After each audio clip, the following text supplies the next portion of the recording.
Mirá, a mí me implica remontarme a la edad de mi infancia.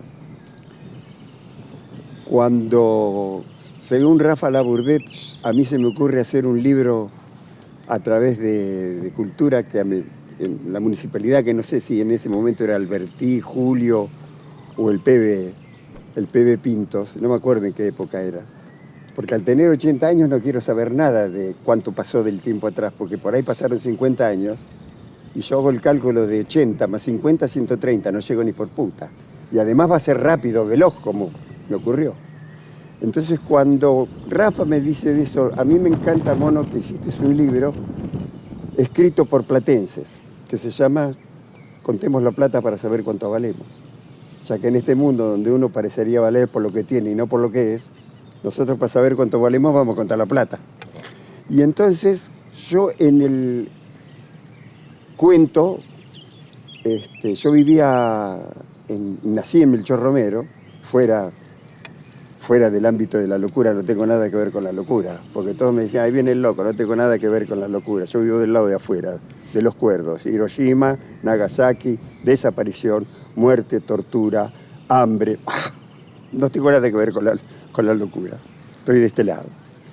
Y me acuerdo que yo la primera vez que veo la ciudad de La Plata, la veo en sombras, iluminada porque en el fondo había unas llamaradas monstruosas desde los brazos de mi padre.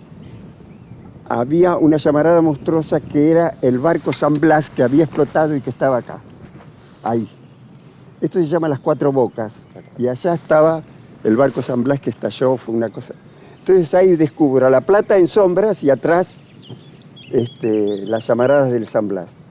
Y mi padre era pescador, así que veníamos a pescar acá con mis primos y era una maravilla para mí todo, por llegar por el tranvía, subir a una lancha, ir hasta la isla, iba parando en ciertos puertos comunes que tiene, porque hay gente que vive en esos lugares y hay escuelas, y paraba en la isla Paulino. Enfrente estaba la isla Santiago, que era un puesto de la prefectura.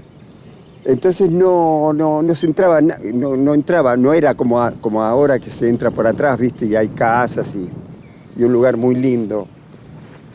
Sino que yo a la isla Santiago la veía desde enfrente. Y había allá atrás, todavía se ve, había todo un gran camino montado sobre piedras que dividía la costa de la playa y el canal principal. Y al fondo había una torre que todavía se ve, pero me parece que cuando yo ya vine hace unos años ya estaba destruido. Era lo que se llamaba un semáforo, que era la indicación de los barcos para que vayan entrando. Y eran enganchados por este barco como el que vimos recién, el Nitrus ese que entró de culata hacia allá. Por estos que tienen un nombre, estos... Sí, remolcadores. Remolcadores, exactamente, remolcadores. Y entonces nosotros pescábamos de este lado. Además, el río era absolutamente marrón y estaba lleno de esas plantas. Camalotes y todo. No, de las plantas esas todas. Las hortensias. Hortensias, lleno de hortensias. Y era una belleza para mí y extraño mucho eso porque era parte de... Yo viví en Romero y vivía a caballo, vivía con onda, vivía por los arroyos, por las lagunas, y era eso todo lo que alimentó toda la parte que aún todavía tengo viva en esta vida. Hacías recién una diferenciación entre haber nacido y haber crecido en Melchor Romero, un barrio periférico, digamos, de la ciudad de La Plata, y después te vas acercando un poquito al centro. Fuiste al Colegio Nacional, por ejemplo. Yo me acerco al centro porque yo era hijo único, entonces mi madre quería tener al mejor hijo que fuera posible y no con todos los vagos que estaban alrededor, los Escola, los Taboada, que jugábamos al fútbol. No quería que fuera al colegio de ahí. Entonces me mandaba a 13 y 60, que era la escuela Alejandro Carbó, el nombre de un gran docente entrerriano, que luego ese colegio se convirtió en la Legión Extranjera, que era toda la resaca que andaba dando vuelta que iba a parar ahí, y que ahora mi hija, una de mis hijas, la más chica, es profesora de Ciencias Naturales ahí, y un día la fui a buscar. Entonces yo esperaba ahí que salieran aquellos que decían que era la Legión Extranjera. ¡Oh! Y eres un colegio hermoso, mi hija lo adora, mi hija lo adora y está muy contenta con la relación que tiene con los alumnos ahí. El colegio era hermoso. Así que yo me tomaba el 73, que era un isótopo. Primero eran unas bañaderas plateadas, grandes, que paraban en 1,40 y 41 y que iban a Romero o a Abasto. O sea, seguían por la 520, iban por la 44 los de Abasto, me parece. Y entonces yo iba ahí con un ¿cómo se llamaba? Un carnet, no, un pase, no sé cómo se llamaban esas cosas que tenían. Y fui los 7 años ahí. Mi madre no quería que me juntara con nadie. ¡Haría acá! ¿Viste? La vieja era terrible, pobre. Y de ahí al Nacional. Y de ahí me voy al Nacional. Y entro en el año a posteriori cuando cae Perón, que fue una cosa muy fuerte para mí, porque aparece una cosa muy desesperada del choque entre ideas políticas y económicas, que es el basamento de un ser humano que es, más allá de cualquier cosa, y quien lo haya dicho, el ser humano es un ser político y económico. Lo difícil que tiene es manejar esas dos cosas para desarrollar una vida que no ha tomado el rumbo que debería haber tomado. Pero en el 55, cuando cae Perón, vi que la gente gritaba y rompía vidrieras y arrastraba bustos. Y a mí eso me impresionó bastante, pero me impresionó muchísimo, porque yo no me imaginaba que en ese lugar, con esos guardapolvos blancos, con esa estructura que nos preparaba para ir al mundo, hubiera aparecido eso.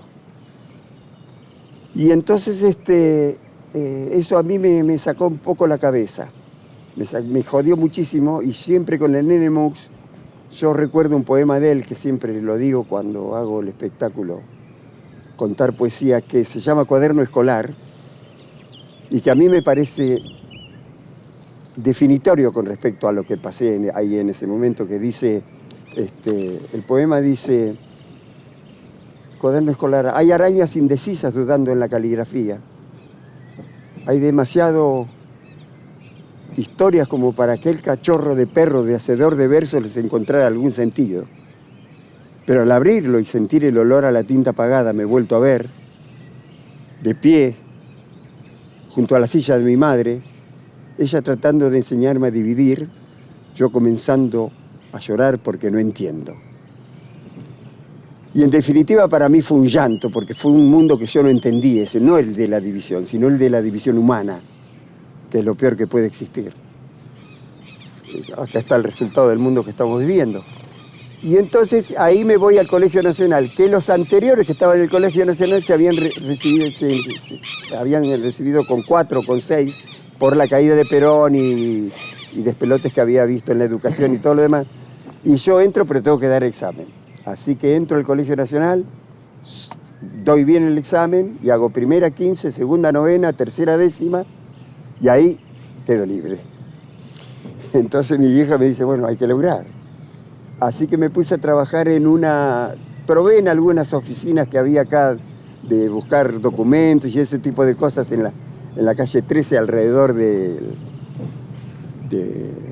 ¿cómo es? De ahí en 13 y 48, ¿cómo se llama eso?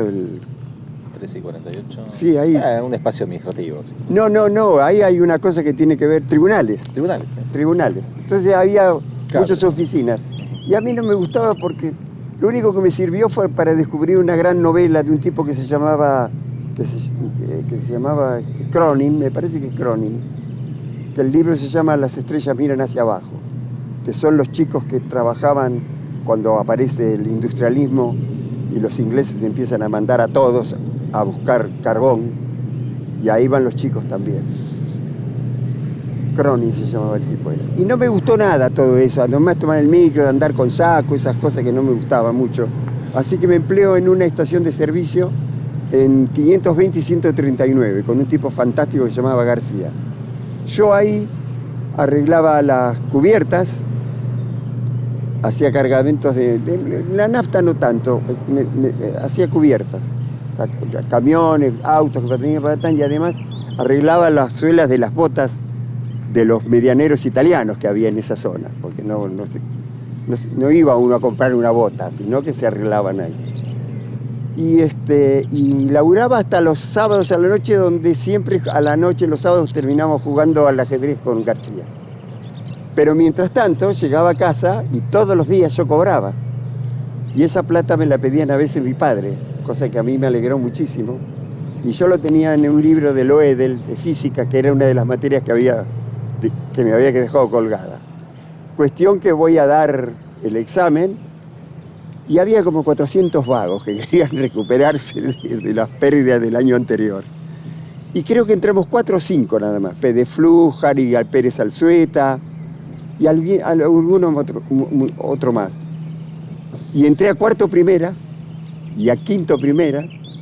El quinto primera no estaba abajo como todo. Estábamos arriba en el primer piso y teníamos autodisciplina. Y a mí eso me llenó de alegría.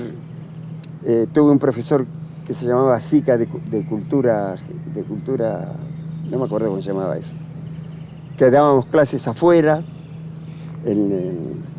sobre el tema que él... Así que eso me hizo mucho bien, y con el tiempo me di cuenta que lo único que tenía mal era que éramos todos hombres. Y la cagada es que cuando los hombres están en un momento tan fuerte, que es la adolescencia, tiene que tener relaciones de estudio con chicas. Estábamos los hombres de este lado y las mujeres del otro lado, esa cosa que es... Y en el momento donde vos te estás haciendo hombre y todo lo demás, tenés que tener la relación que le falta al hombre, incluso entender todavía qué pasa con la mujer al lado de uno, o uno al lado de la mujer con el otro. Pero fue hermoso para mí. Y de ahí me metí en ingeniería química porque mi madre quería... 2 años, ¿no? 3 años de ingeniería química. Hice 2 o 3 años, sí. Después Ecuador. Y de ahí me voy a Ecuador. De ahí me voy a Ecuador porque me doy cuenta que Marta, la madre de mi hija María, que fue la que me trajo ahí, hasta acá, con todos ustedes, a este lugar maravilloso, y con la gente maravillosa, me llevaba 6 años de edad. Y el hogar era un hogar de comerciantes. Yo tenía un compañero que estudiaba ingeniería, pero él estudiaba ingeniería eléctrica, me parece. Y yo me di cuenta que no me iba a recibir y que iba a ser tarde para todo y me iba a meter en un mundo que no quería. Ajá. Que no quería, no porque fuera feo, sino que quería tener una vida propia. Entonces Marta, que era plástica, hacía títeres, era muy amiga de Javier Villafañe, cosa que lo fuimos a ver el día que nos íbamos, porque me dio 2 libros para Guayasamín, un pintor maravilloso, que prácticamente vivíamos en lo que él llamaba el nido de cóndores, pero no le gustaba decir nido de cóndores, porque él era de origen indio, pero tenía una casa hermosa, divina, un gran tipo. Y entonces Javier Villafañe nos dijo a nosotros, bueno, llévenle esto así. Cuando llegamos ahí se hizo pegote con nosotros. Y la idea era, nosotros presentamos un proyecto a la Casa de la Cultura Ecuatoriana que era agarrar... ¿Año? Sería 60, 61. Bien. Entonces, nosotros de los chicos, yo iba a recoger las historias de ellos para mandarlas a un texto posible de desarrollo, y Marta les enseñaba a hacer títeres. Había venido divino, fantástico, Casa de la Cultura Ecuatoriana. Yo había ya estado en Ecuador, porque había sido becado por un intercambio cultural de poesía. Y una gente maravillosa, y cuando vi el asunto de la cultura y que había ahí, se nos ocurrió, yo dije, con esto zafamos, porque además era un trabajo creativo para mí, para ella y para los chicos, en un lugar que estaba en Latinoamérica, que era lo más lindo que hay en el mundo, que tenemos todo. No sé qué mierda estamos pagando a quién, si nosotros tenemos todo. Petróleo, azúcar, todo tenemos. Gente, todo tenemos. Entonces nos invita a un tipo que era representante de la Philips, que se llamaba Bolívar Núñez, y nos invita a la casa, Nosotros nos habíamos casado hacía 2 días, nos tomamos un Aeroperú y nos fuimos ahí antes de ir a Guayaquil. Y cuando estamos ahí en un lugar maravilloso, cae por quinta y última vez Velasco Ibarra, que era uno de esos famosos tipos que en Latinoamérica se caracterizaron por seguir y seguir la huella hasta que todo se viniera abajo y venían todos los otros que también, hasta desde ahí en más. Y se suspendió todo porque en ese momento venía la Alianza para el Progreso y la Revolución Cubana, que se junta no solamente en todo el mundo, sino en América Latina. Entonces esto es para detener y hacer su política, y esto también para hacer su política. Y nosotros no queríamos meter en ningún de lugares porque se había roto lo más importante que tenía para nosotros dos lo creativo. Y a mí me parecía que no estaba ni por un lado ser servidor de los americanos, ni tampoco meterme en la creencia de que lo cubano era lo más maravilloso que hay en la vida, de que estábamos en un régimen marxista-leninista hasta el resto de mis días, como dice Fidel, que estaba el Che Guevara, que pregonaba muchos Vietnam, pero sin embargo desde esa isla donde aparece la división del mundo, la segunda división del mundo, porque ya había aparecido con Rusia y aparece ahí también, tuvieran Guantánamo. El que pedía Vietnam se comía alegremente Guantánamo. Y yo estando en Cuba veo unos aviones que fueron, pedazos de aviones, que fueron destruidos mandaban aviones, los americanos mandaban aviones sin tripulación, y ellos tenían unos cohetes que le daban los rusos, y ahí cayeron. Y además tenían todo un sistema de comunicación de reputa madre, Cuba. Además porque venían los rusos con los cohetes para meterle ahí y bombardear. Viste que se crea un clima monstruoso con Kennedy y Khrushchev. Estaba tensa la cosa, sí. Muy tensa, al borde de ahí. Entonces vienen los otros, y tenían los cubanos tienen todo ahí un sistema. Se va un Piper con gente, lo volteaban, va una lancha, lo volteaban, pero no registraban los barcos que venían a Guantánamo, que venían con tropas, con presos, con cambio de cosas. O sea, para eso no existió nunca, para esa relación no existió nunca Vietnam. Yo tardé en darme cuenta de eso. Porque con la edad que tenía, de alguna forma, uno admiraba el espíritu de rebeldía, el espíritu de vida que uno tenía, y decía, bueno, vamos. Incluso cuando yo estaba en Ecuador, en Quito, un día me dijeron que llegaba a Guayaquil, que tenía aguas profundas, un barco que te llevaba a la Universidad de Lubumba, Rusia, en la cual lo único que hicieron ahí era preparar tipos para la guerra y para la pelea que todavía siguió y que terminó con nosotros, con esa cosa que todavía nos tiene un pesar. Te provocó un desencanto entonces, todo eso que... Y a mí me funcionó como con el tiempo me di cuenta de eso. Y ahí pegás la vuelta, digamos, ¿no? Y ya no tengo salida. Además, yo no me iba a embarcar a Rusia para Lubumba, ni tampoco me iba a ir a California a aprender inglés. Con toda la historia que teníamos nosotros, maravillosa, sin necesidad de que vinieran los rusos o los norteamericanos. Si teníamos una vida propia acá, y teníamos ejércitos propios que habían echado ingleses, españoles, franceses, ¿entendés? Bueno, pero todo eso me di cuenta tarde. Y en ese momento Marta se enferma de una hepatitis muy fuerte, y unos médicos amigos me dicen, mira, mono, meterla acá para que se cure te va a salir más caro en una clínica acorde, te va a salir más caro que se vaya por Panagra. En ese momento Panagra iba y venía. Así que ella arrancó y yo me puse a ser profesor de física en el pensionado Quito. Y vivía con un colombiano divino, fantástico, teníamos una relación maravillosa. Me tuve que venir porque vivíamos en el fondo de una casa, en un departamento con una gente que nos atendía de primera. Pero ya al quedarme solo, había hijas, parientes que tenía que matar, me vine a vivir con el colombiano, se llamaba, era de Popayán, se llamaba Rodríguez Jordán, de Popayán. que estábamos parando ahí en Quito y vendíamos filtros. Él vendía filtros y yo lo acompañaba a vender filtros de auto.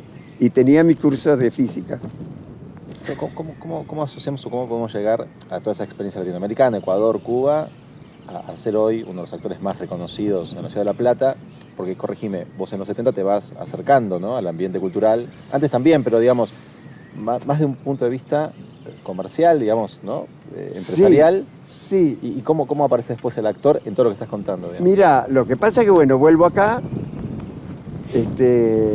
nos separamos con Marta, ya teníamos a Marías, nos separamos y bueno, y acá estaba había un clima de bulla que tenía tan. Yo me meto a trabajar en la Universidad Tecnológica, que en el momento en que funcionaba en el último piso del Colegio Nacional, y Juan Sábato era el rector, y a mí me llama para hacer un bedel, como era, esto era la Universidad Obrera, creada por Perón, donde el obrero a la noche, en su especialidad, iba a cursar con el certificado, una cosa maravillosa era. Hasta que tuvo después en 122 la Universidad Tecnológica Nacional. Estando ahí, en ese momento, empiezo a tener una relación con Ricardo Misrey y Tarragona, que eran dueños del Cine Sele. Y entonces había una historia que le digo, bueno, que no, que yo me voy a meter, yo compro la parte tuya, le compro la parte a Tarragona y me meto en la historia de los cines. Cine Sele, yo tenía el 50% del 33, con Ricardo, agarramos el Roca, el 50% los dos, y el Coliseo Podestá, que era cine todavía, ahí también. Y en esa historia un poco también empiezo a sufrir un desgaste. Me vuelvo a casar, empiezo a tener un desgaste de que realmente era una máquina de hacer dinero eso, pero era otra vida que también a mí me costaba llevar a cabo. Entonces le digo a Ricardo, mira, a mí recuerdo que me amenazan, una banda de derecha me amenaza, que no me acuerdo cómo se llamaba, Martín Fierro, diciéndome que conocían a mis hijas y que yo estaba dando cine pornográfico en el Roca. Yo inmediatamente levanté, dije, no quiero saber más nada con esto. Habíamos arrancado con El Silencio, pero después metíamos Libertad Leblanc, Isabel Sarli. El Silencio es de... Ahí se me fue. De Bergman. La primera obra de Bergman, El Silencio, maravilloso, porque era toda una cosa sexual ahí metida, pero también los humanos estaban ahí. Bueno, arrancamos. Y entonces yo me voy de ahí, le digo, Ricardo, mira, me voy, no quiero saber nada.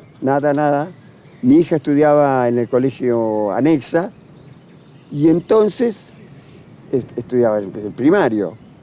Y entonces a los 15 cumpleaños que había de los chicos que formaban parte, ya empezaban a conocer a todos, al Mago Luga, siempre venían con los globitos. Entonces yo agarro la guitarra, me siento en casa, que todavía no, y empiezo a hacer una obra musical maravillosa que se llama La Casa de la Majaraja, que le hago la música, le hago todo, y es el principio que yo empiezo a hacer teatro escrito y con música para chicos.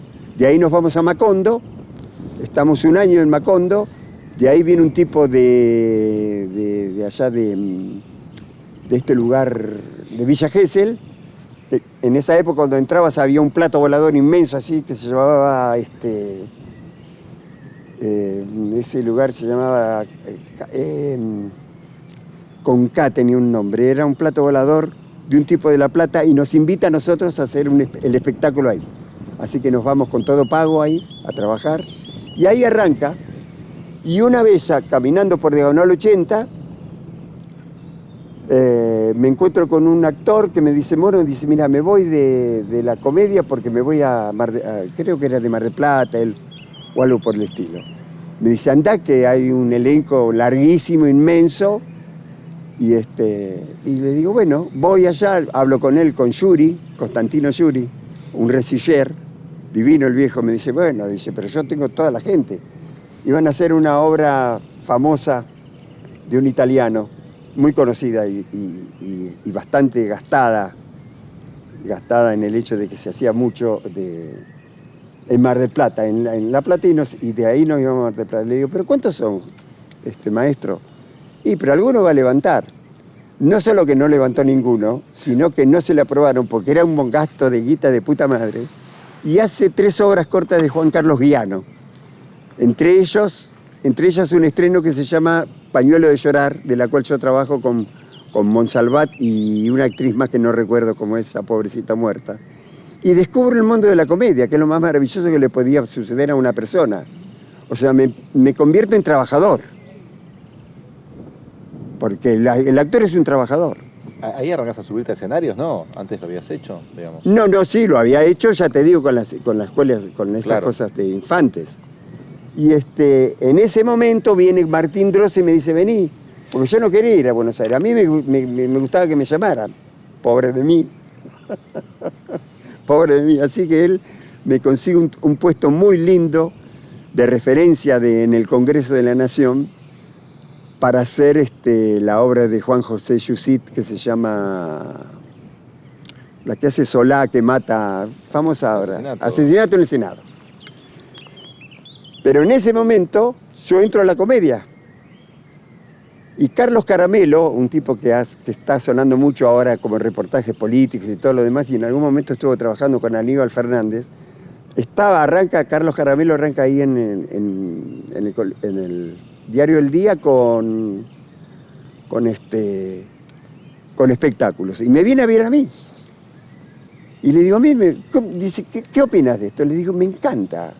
Empecé a ser un trabajador, de lo cual antes ganaba por ahí más plata, pero era un boom porque venía un montón de gente, al otro día o llovía o era menos gente, pero no era un trabajador.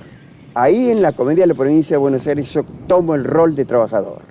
O sea, tenía un sueldo, me pagaban viáticos y me servía para jubilarme, cosa que me sirvió con el tiempo para jubilarme. Tenía todo, lo que tiene que tener un actor, lo que tiene que tener un trabajador. Así que para mí eso fue maravilloso y ahí arranqué y bueno. ¿Cómo podrías explicar tu formación actoral? ¿Qué podrías Mira, mi formación actoral arranca desde niño, que la recupero después. ¿Por qué? Porque yo era hijo único y ya te digo, che, vení, Ricardito, vení, vamos a ver, vení, contá algo. Entonces yo hablaba a media lengua o no. Había visto una película de John Wayne. Entonces yo sabía que tenía una especie, me di cuenta después, que hay una especie de atracción con respecto a mí, a la forma de hablar y a la forma de ser, que se lo agradezco a mis padres. Si hay algo que le agradezco a mis padres es la cosa genética. Tengo 80 años que cumplí el año pasado, a principios de año. En enero de este año. Sí. En enero, el 7 de enero. Y el ácido desoxirribonucleico es lo que agrada, lo más grande, el ADN lo más grande que he recibido yo de ellos dos. Y después me fui haciendo solo, siempre teniendo algún parámetro de educación. Pero eso es lo que más le agradezco a ellos. ¿Pero qué me habías preguntado? No, Perdón. Tu formación, digamos. La formación. Y aparece en el colegio primario también, con esas fiestas que se hacían, donde yo arrancaba una obra que decía, en esta noche de perros, aunque ni perro sabía, era el presentador de algo que pasaba, y empiezo a meterme ahí, hago unas clases con José Luis de las Heras, un tipo que me enseñó a ver. De la Rambla, ¿no? El de Rambla, claro. Todavía no había. Él todavía estaba en Rambla, pero estaba en 40 y 17 por allá. Después hizo ese teatro tan lindo. Pero ¿qué ocurre? Estando en la comedia, yo empiezo a recibir clases ahí. Porque vino Julián Howard a darnos clase, vino Francis Pardenheim de Barba a darnos clases ahí. Siempre recibíamos clases y ahí me fui haciendo y además no teníamos lugar porque vivíamos. Yo conocí en 47 cuando me lleva Marta por primera vez a conocer teatro, en 47 casi 7 y 8, casi 7.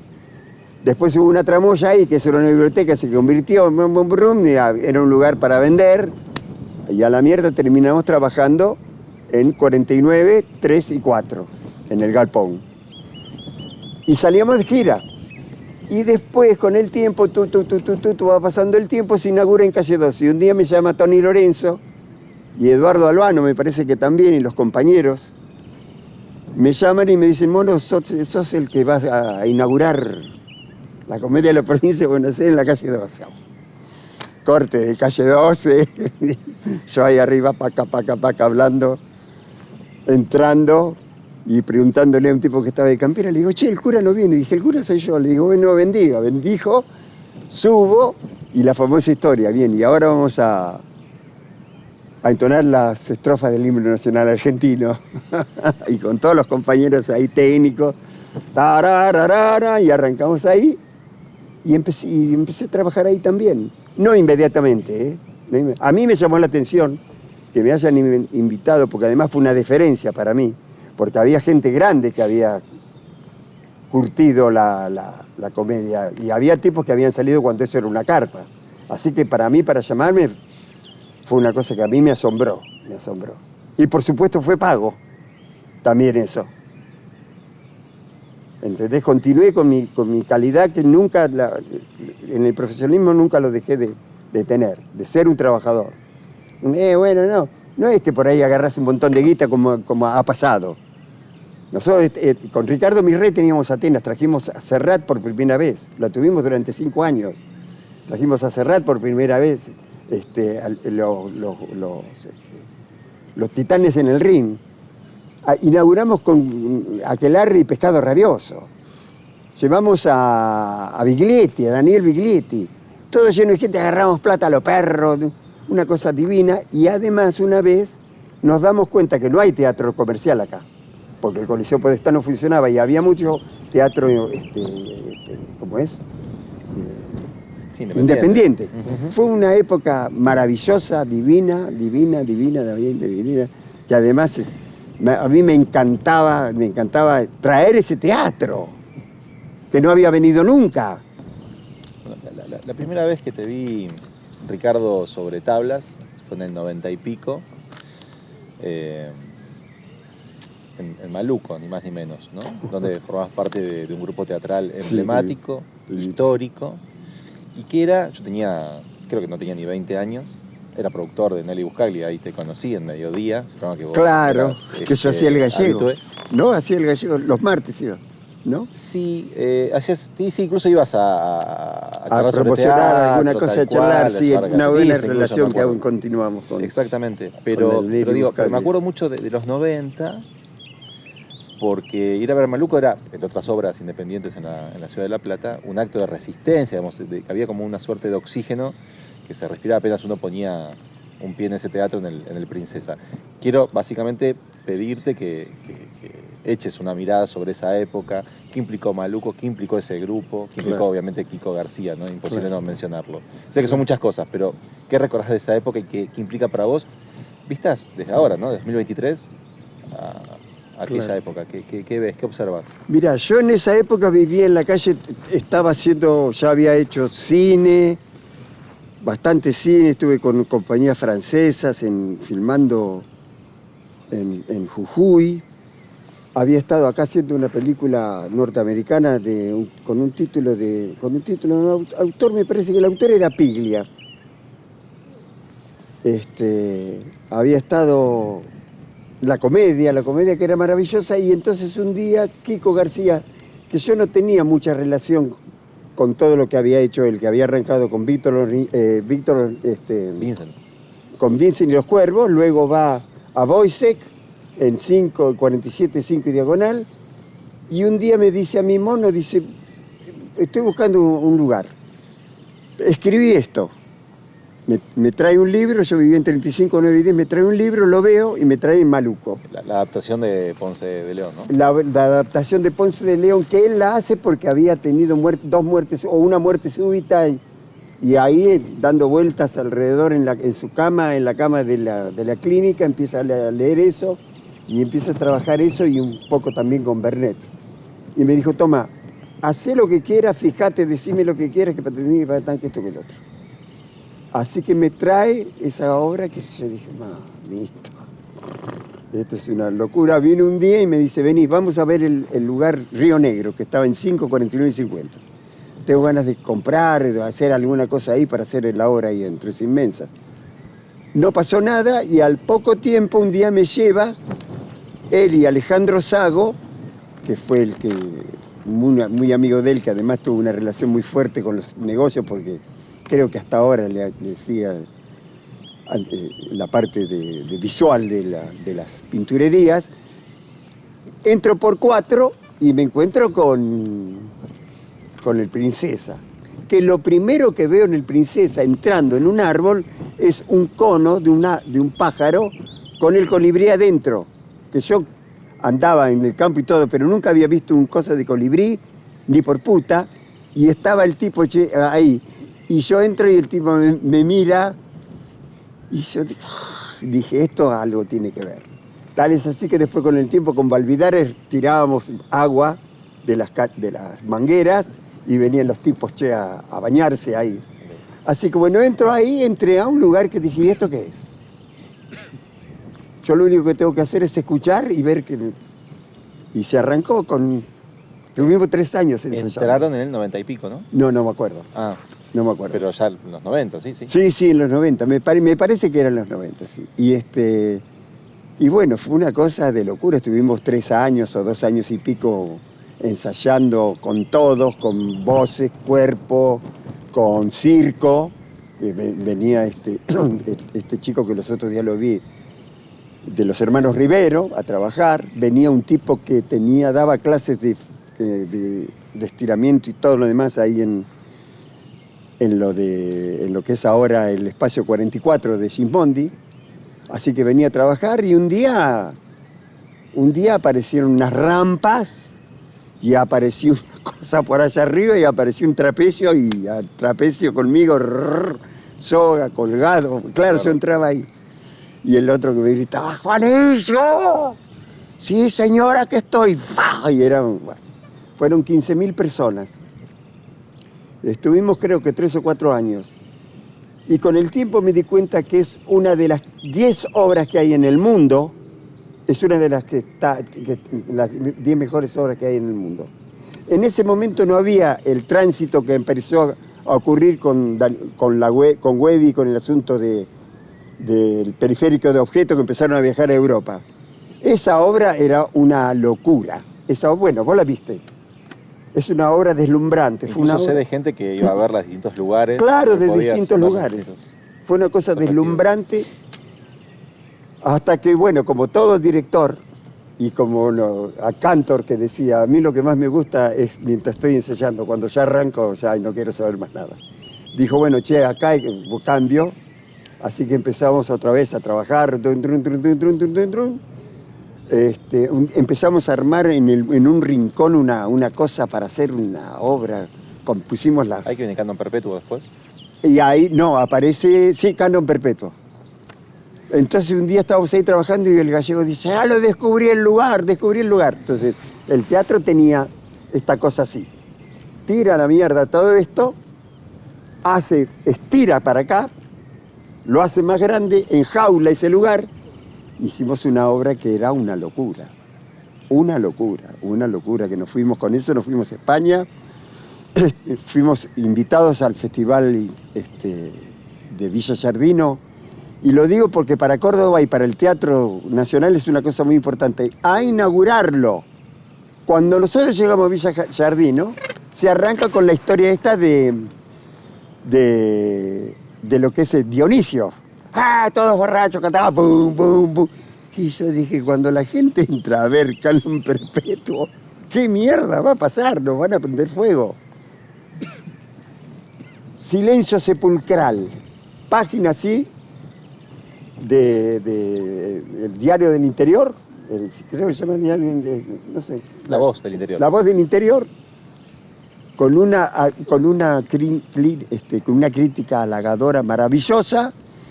Lo hicimos, de ahí estuvimos por varios lugares, anduvimos por la provincia de Buenos Aires porque nos queremos ir a España y en ese momento estaba este pobrecito que me parece que murió, estaba muy jodido. El que cantaba en italiano,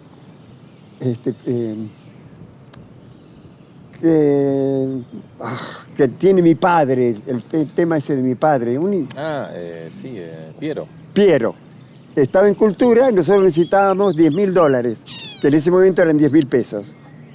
Y él nos da, pero me dice, ustedes tienen que hacer 12 funciones. Así que hicimos 12 funciones y nos hicimos por la provincia de Buenos Aires una cosa divina. divina, con una cosa que la gente decía, ¿y esto qué diablos es? Ujú. Nos invitan al último festival que se hizo, el 13º festival, que ahí no se hizo más internacional, en Caracas, parando en el hotel, en el Arauca Hilton. De ahí nos vamos a España, a la calle Zurita, a un lugar muy cerca de un lugar famoso que iba a un café, Julio Cortázar ahí, que decía que tenía bastante esto. Y cuando volvemos, otra vez empezamos con el gallego. O sea, estábamos en ese lugar así y nos fuimos para Canon Perpetuo. Y de ahí arrancamos para abajo, para los sótanos. El corazón del ser humano es un poderoso órgano muscular ubicado en el tórax, inmediatamente por debajo del esternón. Sus paredes están constituidas por... ¿Te acordás lo que era esa? ¿La viste vos esa, no? Sí, la llegué a ver. Ritual mecánico. Ritual mecánico. Ujú. Una Fue la obra, última, ¿no? Fue la última. Y ahí fue la última, sí. Una cosa maravillosa, que yo era una especie de presentador de una cosa que había ahí adentro, que me acuerdo del principio y me acuerdo del final, que yo aparecía y decía: el hombre es un milagro sin interés. Lup-dup, lup-dup, lup-dup, lup-dup. Una belleza. Todo éramos divinos, todo éramos una correspondencia divina, fantástica. Y al gallego se le ocurre morir, pobre. Te iba a preguntar sobre eso, digamos, que dejó un vacío, me parece importante, porque era un sujeto del quehacer cultural, Sí, un actor, sí, digamos, que movía el avispero, digamos. Yo después quiero preguntarte sobre qué observás hoy de la escena cultural de La Plata, Berizo y Ensenada, digamos, regional o si quieres nacional. Pero yendo a la figura de Kiko García, digamos, ¿qué lectura haces hoy de su recorrido, de su obra? Y a mí me parece un tipo muy serio, muy conocedor, muy inteligente, un tipo que conocía mucho. Yo siempre lo consultaba con él porque él se burlaba mucho de mí. Pero mirá lo que dice el mono, mirá lo que dice el mono. Menos mal que está con nosotros, ¿viste? Porque yo soy más arrebatado para decir alguna cosa. Y los otros días me estaba acordando de él porque yo tengo un cuento que se llama Contacto, en la cual yo veo una obra de Tarkovsky y el cuento comienza diciendo que yo estoy hablando en un vestuario del teatro, que estoy hablando de Tarkovsky, y el gallego entra, esto fue en la realidad, y dice: mira, para mí los mejores directores que yo he conocido es Tarkovsky por su cosa sensible, y el otro es el japonés que hizo Rashomon, creo que se llama Rashomon. Kurosawa. Por lo épico, dice. Y eso era real. Un tipo que sabía mucho, y era para consultarlo, un tipo que tenía algo en la cabeza y por ahí te tiraba una onda o una cosa. Nosotros nos peleamos como perros con él, ¿eh? Nos hemos puteado como perros. Y mi compañera actual me decía que nosotros nos peleamos porque éramos hijos únicos. Y yo le digo: andate a la... Y me iba a la mierda. Trabajando en la última hora, las peleas eran la única pelea. Y de ahí me fui. Y apareció. Vení que tengo un lugar para vos. Dice. Así que yo era asistente de dirección de él y después aparece un personaje que es el que presenta toda la historia esa. Pero una de las cosas que me sucedieron a mí, cuando uno tiene que elegir, yo ya hacía rato que estaba en el Princesa. Y no sé si estábamos ensayando Canon Perpetuo, Maluco ya había pasado. Y viene alguien de la comedia y me viene a buscar y me dice: mono, en la comedia se va a poner Frankenstein.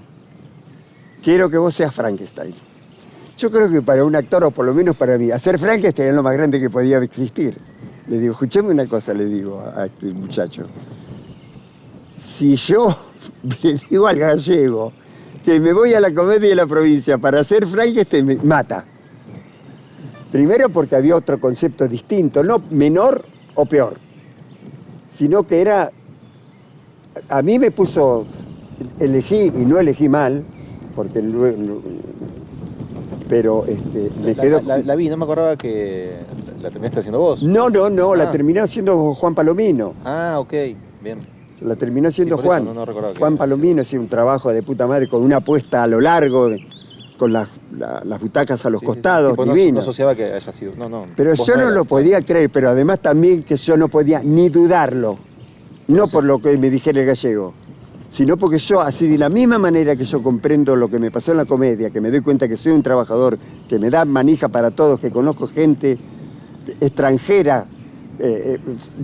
Franz Pardelheim nos hacía poner así, ahí, nos hacía poner ahí, así, y empezábamos a trabajar caminando así, mandar textos que no significaran nada, a ver qué entendían los demás de eso.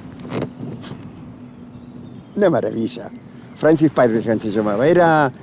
Había nacido en California y era del grupo que se llamaba, que manejaba Eugenio Barba, que yo estuve con él charlando en la Sala 420. Yo en la Sala 420 hago una obra que me pide Monreal, una obra magnífica, una comedia musical que se llama Burbujas en Radio, que se terminó en Buenos Aires. Tato Finocchi, las Bubbles y la Sala 420. Y él me dijo, ¿vos escribís? Le digo, no, yo escribo por mandato, si me encargan. Le dice, bueno, dice, escribí una obra, acá tengo esto y me entra la foto. Y salió una obra divina, hermosa, una comedia divina, fantástica.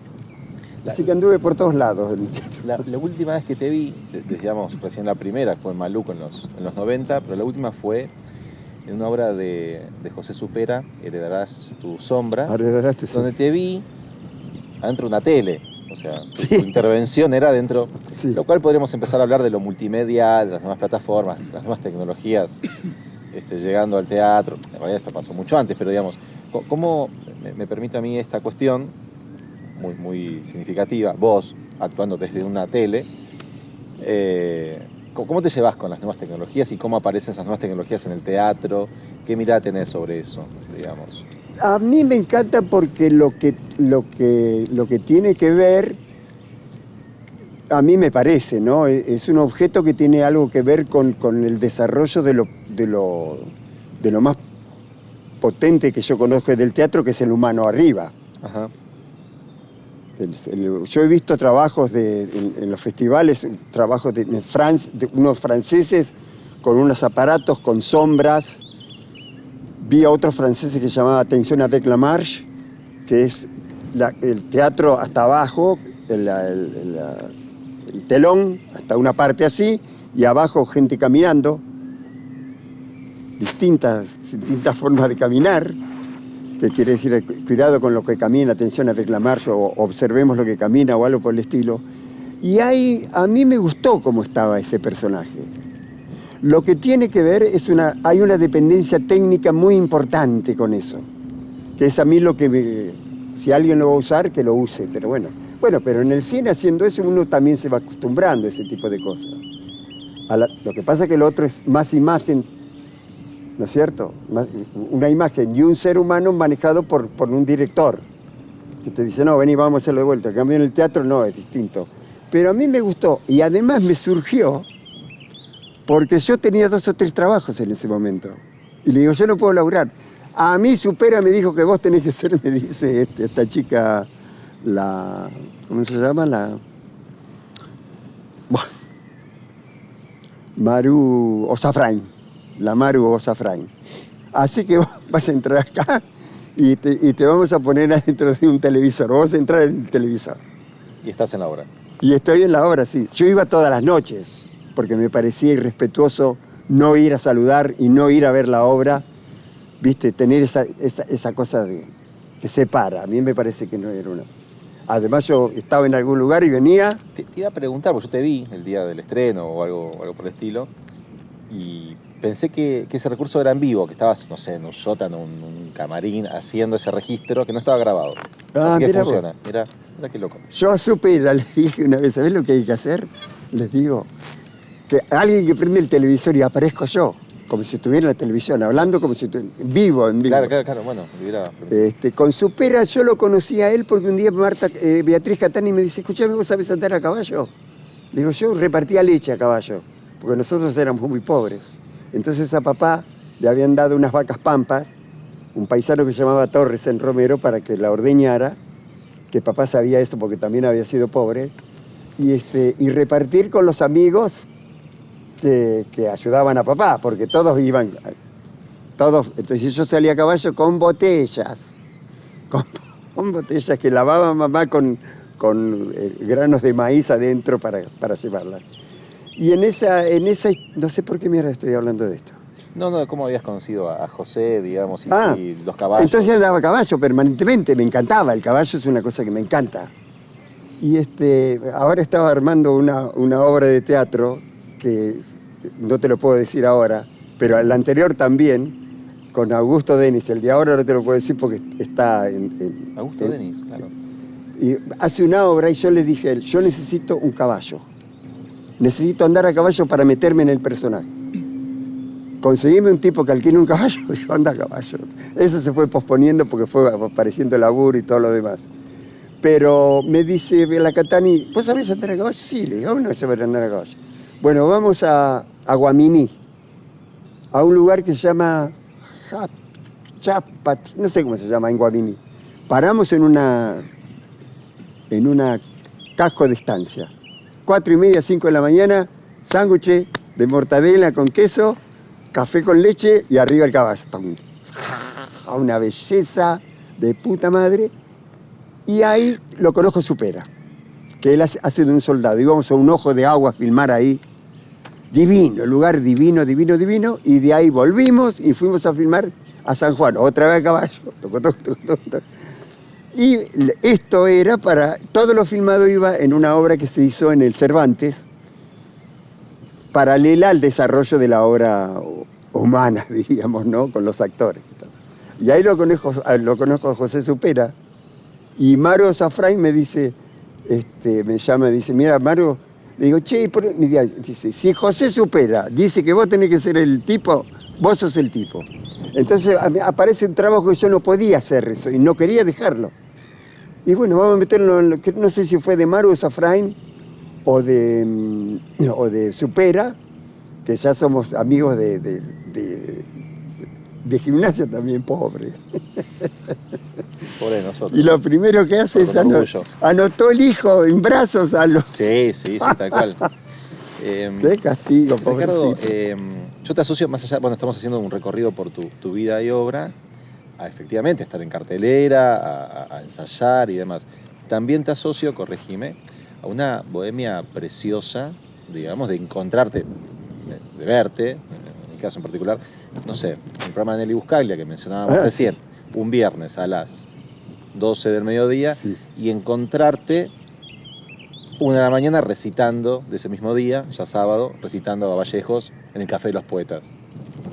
Esa vida bohemia, esa inquietud, digamos, ¿cómo la llevaste a cabo? Sino, digamos, ¿qué mirada tenés sobre esa cuestión inquieta? Ver a un actor, digamos, en distintas facetas.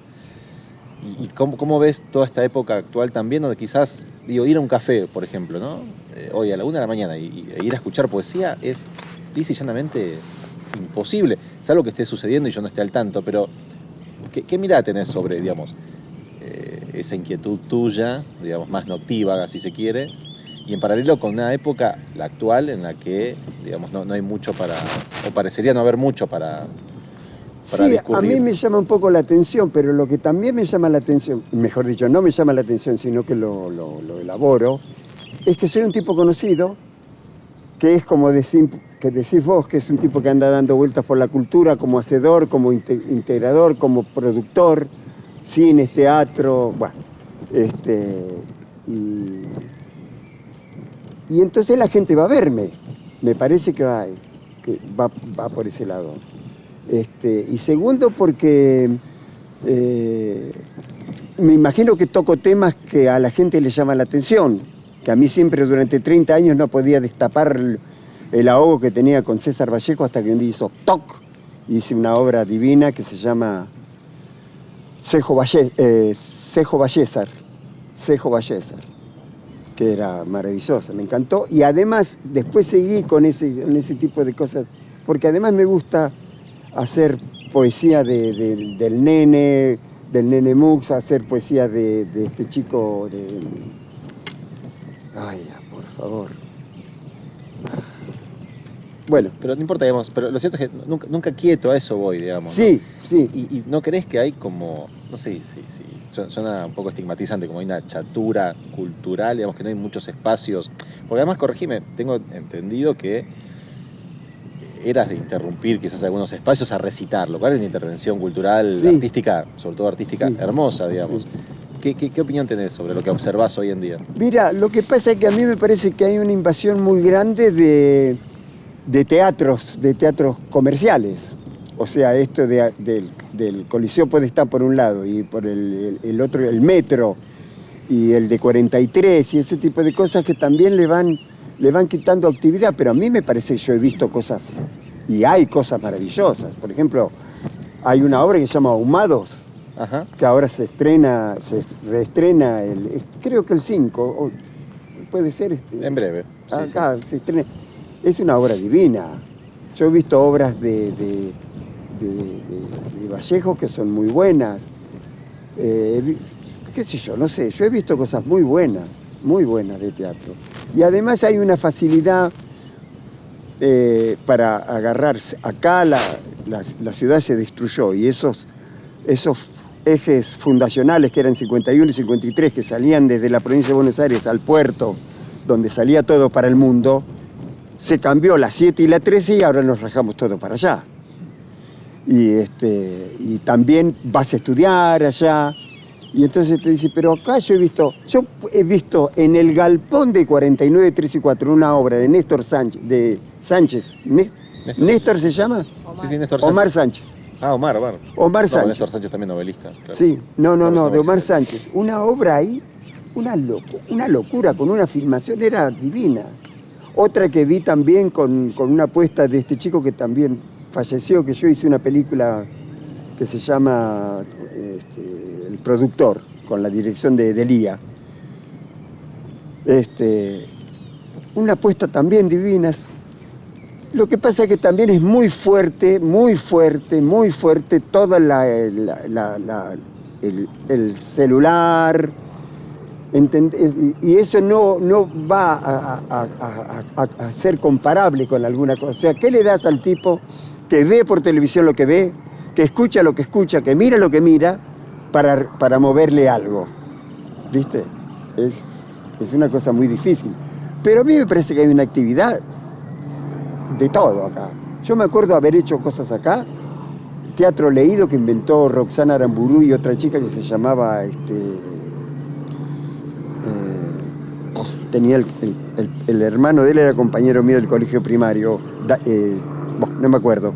Los jueves, teatro de mujeres, allá en 17 y 71. Ajá. Nosotros arrancamos con Nelson Malach, mi hija María, Graciela Martínez Cristian y yo haciendo una obra que se llamaba...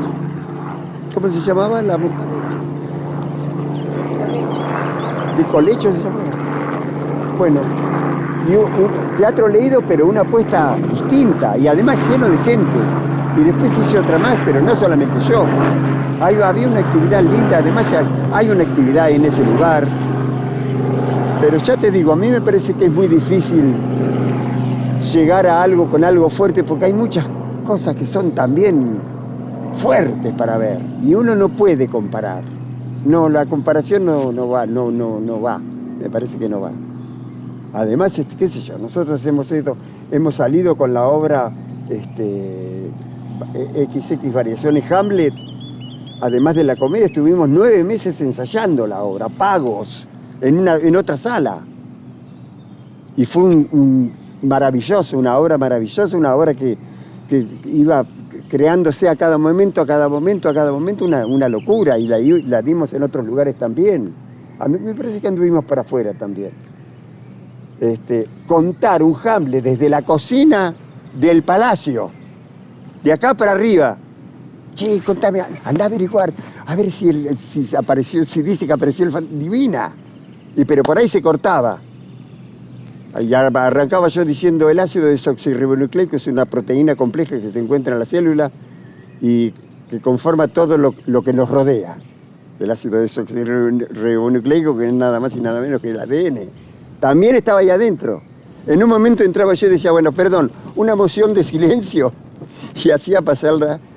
¿Por qué? Porque las cocineras habían hecho un paro que iban a atender solamente a los principales del reinado, no a los demás. Porque andaban buscando otra vez, que patatín, aumento. Recién acabas de citar una vez más un fragmento de algo, digamos. ¿Te sorprende la memoria con la que disponés? No, a mí no, no a la gente le sorprende mucho. Ni mi DNI, claro, yo no me acuerdo de mi DNI, por ejemplo. No, a la gente le asombra mucho. Y yo me imagino que es parte de la profesión. Sí, para algo también es natural, pero... Claro. Además te dije que iba a decir 2 poemas. Bueno, ahí vamos a eso, cuando vos quieras. No, 1 o 2. Los que vos quieras. Desde que arrancamos a charlar, estamos hablando y se demuestra, se nota tu espíritu inquieto. Ahora apareces con heladeras. Ah, sí. ¿Qué es eso? Mira, yo me he dado cuenta que el hombre... Contale, explica un poco de qué se trata para ver qué es heladeras. Sí, mira, yo creo que siempre había una cosa que pones ahí, hay una referencia. Primero una referencia informativa. Che, fíjate el número, a ver dónde está la... Entonces, mirá dónde está el caso. Ahora no, el teléfono ha suplantado todo eso, pero siempre automáticamente hay una cosa que se va haciendo ahí que tiene que ver con 2 cosas fundamentales que arrancan desde la época de las cavernas. El hombre se instala en una caverna porque sabe que ese lugar no va a ser una choza, o por lo menos ese tipo que yo me imagino que anda con el palo y peleando, caza a alguien, ahuma, lo guarda ahí adentro, también tiene alguna cosa con agua y vive ahí adentro, y está ahí adentro. Y empieza a contar las manos, las flechas, el arco, y el tipo sentado ahí mirando, cuando entra ve el lugar de la comida, el lugar del agua y en la expresión esa que hay ahí. Que desde ahí la humanidad arranca y aparece el arte. Y el arte le cabe en todo un montón de cosas. Que se quiere modificar la realidad, que el hombre al sufrir y las miserias humanas le aparece el arte, hasta que uno dice, escúchame una cosa, el arte es meterte en la heladera, hermano. Y a mí eso me pegó cuando jugábamos a los naipes con los amigos y siempre decía, mira lo que dice este. Y de pronto me di cuenta que en la actualidad, así como aquel tipo de los trillones de años para atrás, o no sé cuántos, pero un montón, tenemos un lugar donde vivimos, un lugar donde conservamos y un lugar donde nos expresamos de forma distinta al arte, que no tiene nada que ver con el arte, sino con una expresión automática, que vos vas, tú, y abrís y cerrás, y abrís y cerrás, y vas haciendo una exposición de algo como aquel tipo que escribía las manos, que escribía la flecha, y dije, el arte está en la heladera. El arte está en tu heladera, no porque seas artista, sino porque el ser humano, hay una perdurabilidad de algo que es más o menos como un pequeño arte, y no sé hasta si es un pequeño arte, sino cotidiano, automático, sin pensar, que no lo tiene permanente. Vení que te voy a mostrar la heladera. No, a la heladera mostrar la parte de adentro. Mirá, no tiene nada. Y arriba están todo, ¿viste? Las cosas que tenés que comer. Y eso me encantó de punta a punta. El descubrimiento ese me encantó de punta a punta. Me dieron mucha manija en el diario El Día.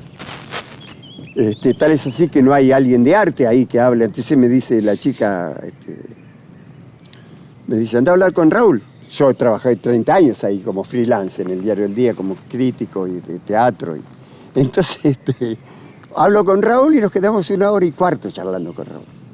Y me dice, me encanta la idea, me encanta. Bueno, fue la nota, salió. Y salió en Clarín. Primero en la parte de la web.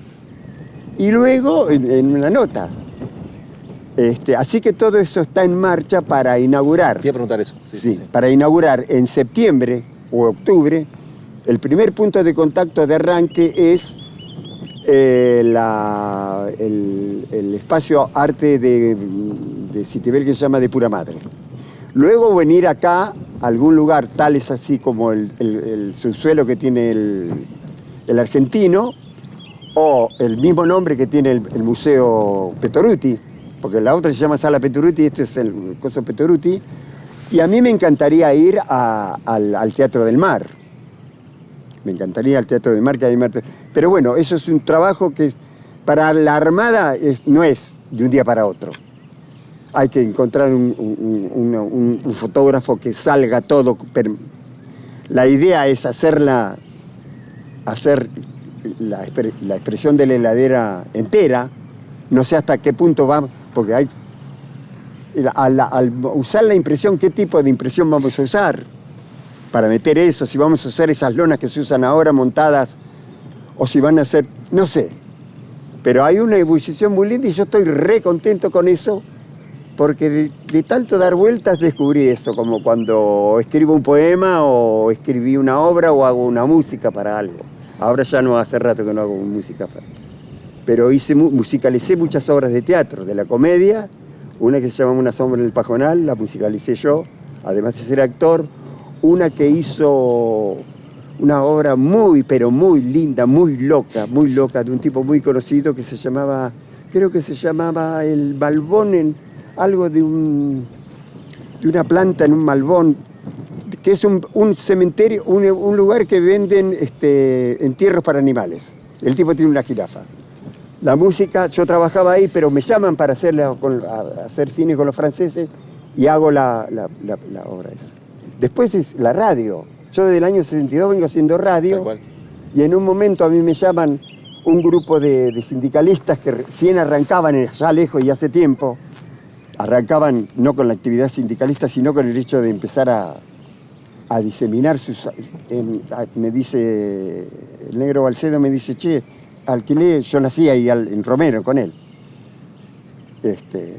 Y me dice, che, dice, mirá, alquilé 13 horas en una radio que se llamaba... bueno, no sé cómo se llama. En 13. En ese momento yo me iba para Inglaterra y yo tenía una amistad con él que no lo podía... Si él me había llamado, con toda la gente que lo rodeaba al grupo, me llama a mí para hacer eso, hago toda la presentación, toda la publicidad. Eso era La Cielo, tal vez.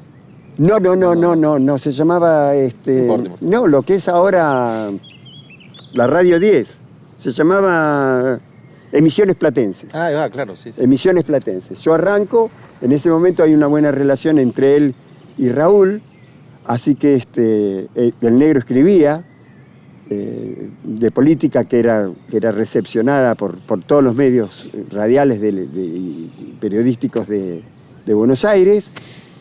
Y lo llamo a Castañeda y a este chico como es, que está jubilado ahora, bueno, no sé cómo se llama. Painceira, Lalo Painceira, la llamo claro. A la chica que también era, y ahí armamos todo, yo pongo los títulos y me dedico a hacer toda la publicidad de la...